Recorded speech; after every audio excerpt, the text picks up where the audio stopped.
कबीर ने भाई आकर प्रेम का पढ़े को एक क्यों बोला होगा अपने समय में, तो ये गुस्सा और घृणा और दूसरे को अलग समझने का भाव बड़ा हमारी मूल प्रवृत्तियों में है। घमंड करना और गुस्सा करना सिखाना नहीं पड़ता है, सहज होना बहुत मुश्किल होता है कि हम सहज हो सकें और गुस्से को नियंत्रित कर सकें। दूसरे को हम जो एक शब्द है we the people of India, हम भारत के लोग, तो बड़ा साधारण शब्द लगता है कि हम भारत के लोग, लेकिन हमारे संविधान निर्माताओं ने,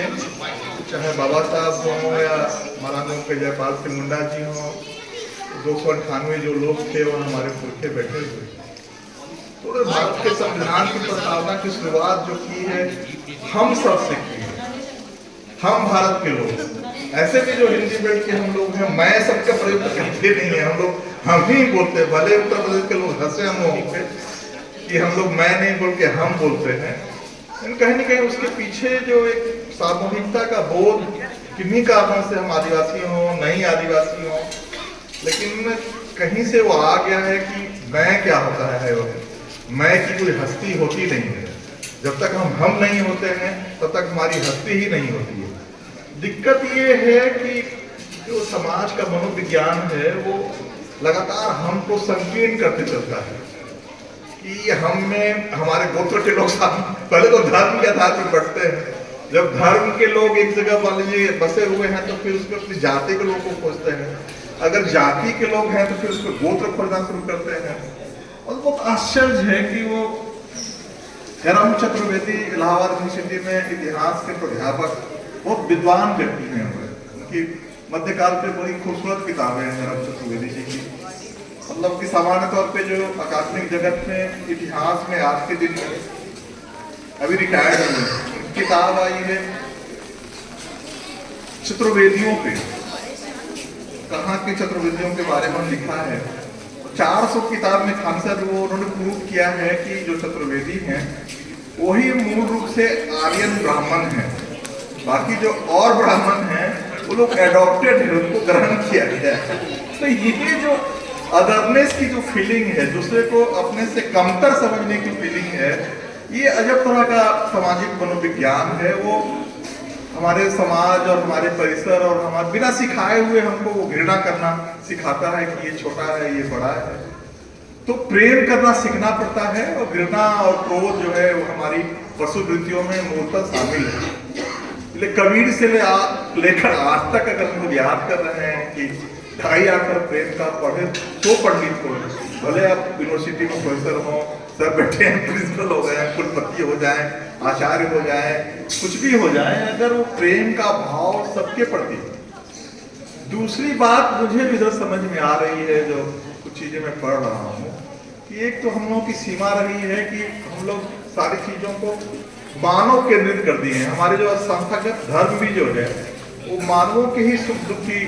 कल्पना करता है और मानव के ही जन्म मृत्यु के चक्र से मृत्यु की वो मोक्ष की कामना करते रहता है। इसको एंथ्रोपोसेंट्रिक कहते हैं, मानव केंद्रित सारे दर्शन और सारे। अब जैसे ही मानव की श्रेष्ठता की आप कल्पना करते हैं या गढ़ते हैं कि मानव जो है सारे जीवों में श्रेष्ठ है,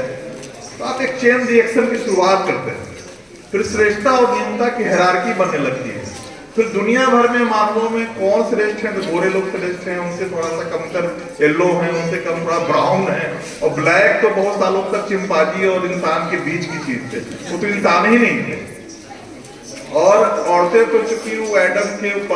क्या पतली से बनी है, वो भी अभी ह्यूमन बीइंग में पूरी क्रिएट नहीं हुई है, इसलिए अमेरिका यूरोप में तो बहुत सालों तक उनको वोटिंग राइट ही नहीं था।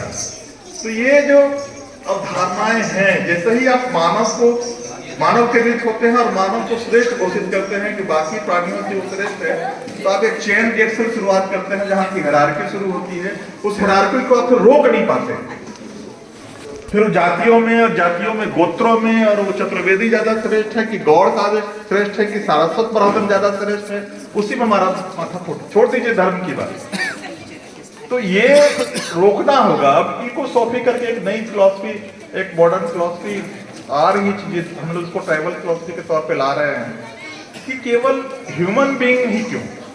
नॉन ह्यूमन बीइंग के साथ इक्वलिटी की बात क्यों नहीं कर रहे हैं? हम जीव जगत और वनस्पति जगत को भी जैसे आदिवासी सबको बराबर देखते हैं, सबको सम्मान देते हैं, उस भाव में क्यों नहीं आए? तो सबके प्रति बराबरी का भाव होगा, वो मानव हो या नहीं हो, ह्यूमन बीइंग हो या नॉन ह्यूमन बीइंग हो, जीव जंतु और वनस्पतियों तक में अगर हम सम्मान के बोध से देखेंगे, बराबरी का देखेंगे, तब वो समता का बोध सब कुछ में यूनिवर्सल हो पाएगा। तब हम किसी भी हायरार्की को खत्म कर पाएंगे, अदरनेस की जो बीज है, जो रूट्स है, उसमें हम मट्ठा डाल पाएंगे। तो हमको मानव से थोड़ा सा आगे बढ़ना होगा, मानव नहीं, जो जीव जगत में सारे लोग हैं, वनस्पतियां भी हैं, क्योंकि अब तो विज्ञान ये कह रहा है कि जो नेचुरल फॉरेस्ट है, जो प्राकृतिक जंगल है, उस जंगल के सारे पेड़ों के बीच में जड़ों से वो एक नेट उन्होंने बना के रखा हुआ है लाखों सालों से, और वो कम्युनिकेट करते हैं, उसके माध्यम से सूचनाएं संप्रेषित करते हैं। और वर्ल्ड वाइड वेब उसको कह रहे हैं लोग, www वो भी है जो हम लोग world wide web internet use करते हैं। तो हम लोगों ने 80 में इजाद किया, उन लोगों ने